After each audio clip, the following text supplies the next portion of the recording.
السلام علیکم ورحمۃ اللہ وبرکاتہ. السلام علیکم ورحمۃ اللہ وبرکاتہ. کیسی ہیں آپ؟ خیریت سے ہیں؟ ماشاء اللہ. الحمدللہ. Good to have you. جزاک اللہ خیر Thank you for for coming. having me. جزاک اللہ خیر.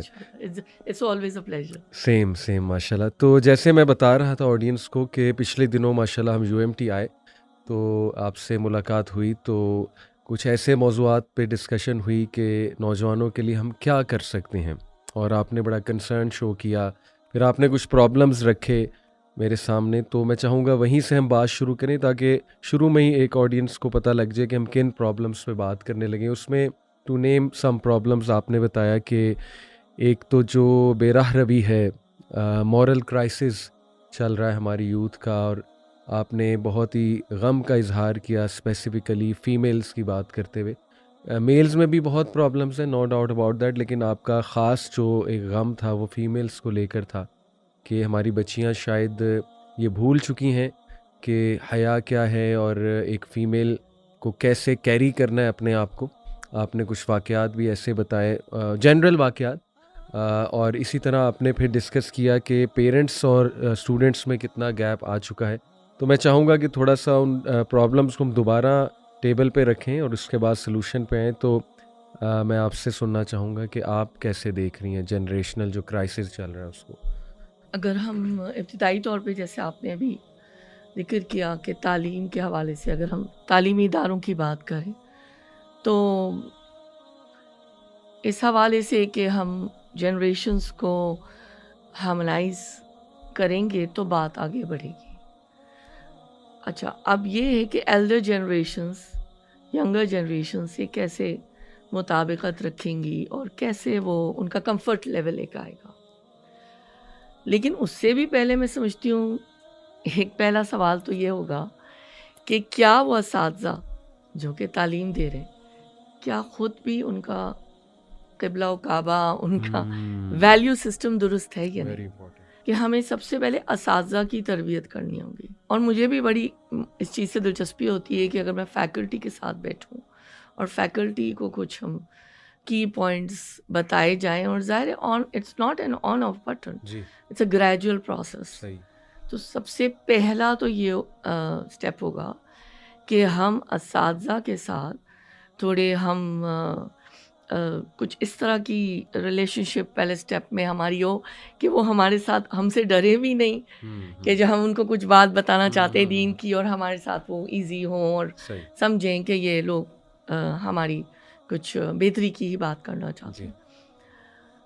اگر تو ایسا ہوگا، کیونکہ جو جن بھی شعبہ جات میں پبلک اینڈ پرائیویٹ سیکٹر میں جہاں بھی ہمیں لوگ نظر آ رہے ہیں، اب ہم اس وقت اساتذہ کی بات کریں، یہ اسی معاشرے کے افراد ہیں. اب اگر دیکھا جائے کہ کتنے پرسنٹ وہ لوگ ہیں جو کہ سمجھتے ہیں ویلیو سسٹم کو قرآن اور سنہ کے حساب سے، یہ ہمیں دیکھنا ہوگا. اور مجھے لگتا ہے پہلا سٹیپ یہی ہوگا، اور ہم لوگوں کو بھی اس کے لیے کچھ پلان کریں کہ ہم ٹیچرز کو اس نہج پہ لے کے آئیں. جب ان کے دل اگر ہم نرم کر سکیں گے تو پھر وہ ہمارے لیے مفید بھی ثابت ہوں گے، اور پھر وہ اسٹوڈنٹس کو بھی صحیح ایک کوئی راستہ دکھا سکیں گے. ورنہ یہی میرے خیال میں پہلے بھی جب میں ایک پوڈ کاسٹ میں آئی تھی اور آپ نے ایک مثال دی تھی کہ ایک باحجاب لڑکی تھی اور اس کو کافی ایشوز ہوئے اور غلط قسم کی لینگویج جو جوکس ہو رہے تھے، تو وہ جب اپنے ٹیچر کے پاس گئی تو ٹیچر نے کہا کہ ٹھیک ہے، آہستہ آہستہ عادت ہو جائے گی. کچھ اس طرح سے یہ تو چلتا ہے، یہ تو چلتا کوئی ہے، بات نہیں، یو جی. Have to bear it. تو یہ چیز اس وقت میرے ابھی دماغ میں آئی کہ، اور ویسے بھی جو میں نے آپ کو اپنی وہ ایک تجربہ بتایا، تو اس بات کو میں کافی میرے جو سرکل میں ایجوکیشنسٹ طبقہ آتا ہے، ڈفرینٹ ادارے آتے ہیں، میں ان لوگوں کو کہتی ہوں کہ میں حاضر ہوں اور میں ٹیم بھی بنا دوں گی، اور YC کی بھی میں بات کرتی ہوں، اور میں کہتی ہوں ہم ٹیم بنا کے ایک ٹائم ٹیبل بنا دیں گے، آپ ٹیچرس ٹریننگ کی طرف پہلے جائیں. اور اسٹوڈنٹس کے لیے بھی آپ ٹاکس ارینج کریں. بہت اچھا آپ نے شروع میں ہی ایک جو ہے نا وہ بیس بنا دی پورے ہمارے ماشاء اللہ پروگرام کی کہ ٹیچر سے ہی اگر بات شروع کی جائے کہ ٹیچرز اگر الائنڈ ہیں نا انسٹیٹیوٹس کے ساتھ اس بارے میں کہ کریکٹر بلڈنگ ایتھیکل بلڈنگ اور اپنے آپ کو بھی اس حوالے سے بلڈ کریں کہ وہ ایک اچھے رول ماڈلز بن کے سامنے آئیں. میں تو میم جہاں گیا ہوں جتنے بھی انسٹیٹیوٹس کے تربیہ ہیڈ یا کریکٹر بلڈنگ سوسائٹیز کے ہیڈ جو ٹیچرز ہیں جی جی انہوں نے مجھے یہی ہمیشہ کہا ہے جب بھی میں ان سے پوچھتا ہوں نا کہ میں کس ٹاپک پہ بات کروں آپ کے اسٹوڈنٹس کے ساتھ, وہ کہتے ہیں جی آپ نے انہیں بیسک ایتھکس پہ بات کریں. اسلام تو چلیں وہ کہتے ہیں بہت آگے کی چیز ہے, آپ بیسک ایتھکس سکھائیں انہیں. تو میں بڑا حیران ہوتا ہوں کہ کیا اتنا لاسٹ ہو چکے ہیں ایتھکس کہ مجھے ہر جگہ یہ کہا جا رہا ہے کہ سر ان پہ نا بیسک ایتھکس پہ بات کریں.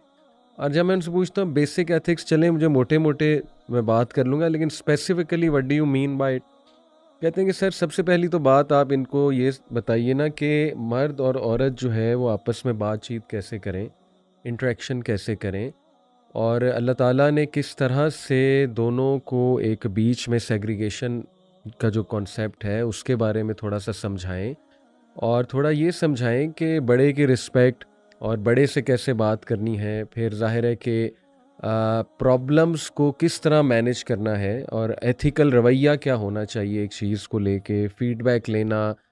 تو یہ ساری چیزیں جب میں سنتا ہوں مجھے بڑی حیرانگی ہوتی ہے کہ یہ بچے اس کا مطلب کہ جو اسکول کالجز ہیں ان سے ٹریننگ نہیں لے کے آ رہے, جو اتنی خرابی یونیورسٹیز میں دیکھنے کو مل رہی. اس پہ آپ کی کیا ایک وہ ہے اوور ویو آپ کا کیا ہے؟ ماں پہلی درس کا ہے جی وہ تو بات ہے نا, اس جی میں تو کوئی دو رائے ہے ہی نہیں. اس کے بعد اساتذہ ہوتے ہیں. اب بالکل ارلی لرننگ جہاں سے سٹارٹ ہوتی ہے, یعنی میں سمجھتی ہوں کنڈر گارڈن سے بھی پہلے کے جو سٹیجز ہیں اور اس کے بعد کے سٹیجز, تو بچے کا آدھا دن تو اسکول میں ہی گزرنا ہے نا. تو ٹیچرز کا کیا رویہ ہے اور ان کی درسگاہ میں اسکولوں میں کیا ماحول ہے, کون سی صحبتیں ہیں, کون سے فرینڈز بن رہے ہیں, تو وہیں سے ہی بنیاد تو اصل میں بہت پہلے پڑ چکی ہے. جی تو اب میں کیا بات کروں کہ جو نظام تعلیم ہے اس کے اوپر کبھی توجہ ہی نہیں ہوئی پاکستان بننے کے بعد. صحیح وہ اب تو اسلامک سکولز پھر بھی آ گئے ہیں جی اور کچھ ایک بلیسنگ ہے بہت زیادہ کہ جو پیرنٹس اس بات کو الحمدللہ اپنے مقصد حیات کو سمجھ چکے ہیں, تو وہ بھی چاہتے ہیں اپنی آئندہ نسلوں کو اس راستے پر لے کے آئیں تو ان کا کام آسان ہو گیا. تو لیکن اس طرح کا 30 ایئرس پہلے ایسا لاہور میں پاکستان میں کچھ بھی نہیں تھا. تو جو کام تھا پیرنٹس کا